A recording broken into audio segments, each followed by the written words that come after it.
Oh, hi, I didn't see you there. Welcome back to Ryan's Top 10s. And on this episode, we're going to be doing Top 10 Penguin books.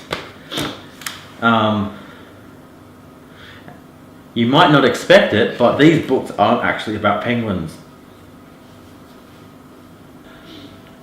Well, I'll start the top 10s in reverse order. So number 10 is On the Road by Jack Kerouac. This is a good book. It's about being on a road, and Jack Kerouac did a ton of drugs and probably banged a ton of dudes. It's about sex. It's seminal, which contributes with its seminal stream of consciousness. Yeah, so it goes back to my point of banging tons of dudes. Sal Paradise and his hero, the holy con man of the shining mind. Drugs. This is number one. So this goes here. Number 9 is Howl, Kaddish and Other Poems by Allen Ginsberg. Back to my previous point, the Beats all really liked dudes, I'm pretty sure. So this is another book of poetry about railway platforms. I would read a poem to you, but Sunflower Sutra.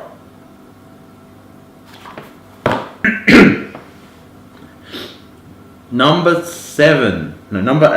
8 is Nausea by Jean-Paul Sartre. I haven't read this book. I bought it because we were learning about Jean-Paul Sartre in my philosophy class, and I liked what he said, so I bought this book. I have not touched it until this moment. Apart from buying it, I bought it from Will.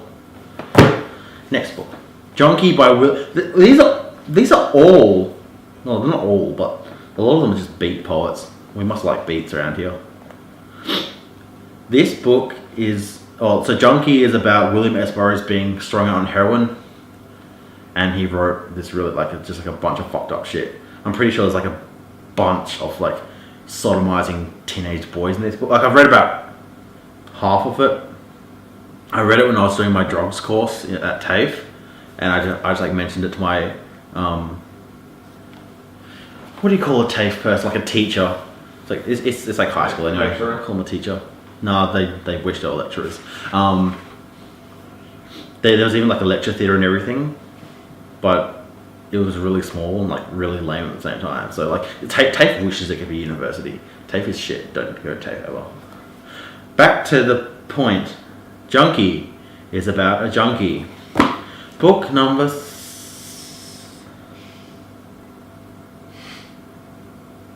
6 is On the Road by Jack Kerouac.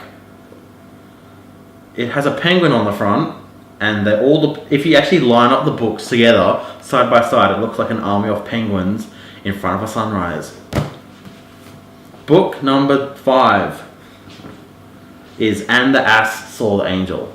This book would be better if the ass wasn't a donkey, it was actually an ass. It was just some guy mooning an angel. That would be a good book. And Nick Cave wrote this book, so you know that it's really over the top and he's got a deep voice. So I like to imagine him singing the book to me when I read it. Book number 4 is Anthony Burgess's A Clockwork Orange. My mum growing up, she told me there's a piece of toilet paper in here, which I assume John used as a bookmark while he read this book on the toilet. I'm gonna keep it inside because that might be important. But yeah, so my mum taught me that, or she tells me the story about how her cousin got really obsessed with this book, and he started speaking in Droog. And yeah, he just went a bit mental. But that was probably because he had mental issues as opposed to this book. It's like someone blaming video games for people shooting things, when I'm pretty sure that you have to have the mental issues to shoot people before you play the video games. The movie's good. I can't if I hear Singing in the Rain again, I can't, it doesn't sound the same to me anymore because of that movie. Number 3 is Kingdom of Fear by Hunter S. Thompson. I haven't... Kingdom of Fear, what's it about? It's probably politics. Either way, Hunter S. Thompson's really awesome. I watched his biographical film the other week, and that was good. Hunter S. Thompson is kind of who I aspire to be, without the tax hat, and probably with less drugs. Some drugs, but less drugs. Book number 2, Hell's Angels. I'm pretty sure this is mine, and I lent it to John, and he didn't give it back to me, but technically it's mine again because it's in my house. He brought my thing back to me without him realizing it. This is my book because I bought it, and I didn't know where my copy was until I saw this, so it's mine. There's video evidence of this now. It can't be disproven. It's mine. Okay. It's a good book. I haven't read it in a fair while, but Sonny Berger is cool, and he goes on. Oh, obviously it's about the Hells Angels, like the motorcycle group, but Hunter S. Thompson just kind of like hangs around with them for ages. What the hell is this? It's a postcard. Day after day they pour forth speech, night after night. Oh, it's like a Hubble telescope thing. Okay. Yeah, so it's about Hunter S. Thompson going, and he gets like, not lynched, what's the word? Like he joins the gang for a bit, like he just hangs around with them for like a year. But he actually goes through like the initiation ritual, and they just beat the shit out of him. And he was messed up for a while, and then then they beat him up again for some reason. I think he was like filming something that they didn't want him to film, so they beat him up again, and now he's not friends with them anymore.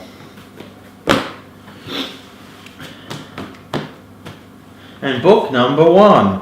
This should not be a surprise to anyone that actually knows my taste in books, but book number 1 is Cat's Cradle by Kurt Vonnegut, because Kurt Vonnegut is the greatest writer ever.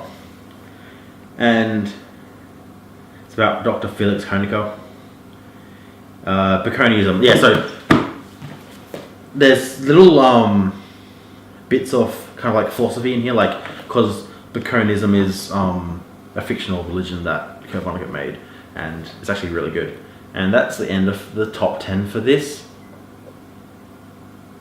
minute. Please come back and subscribe and like and share the video with your friends, and like the video.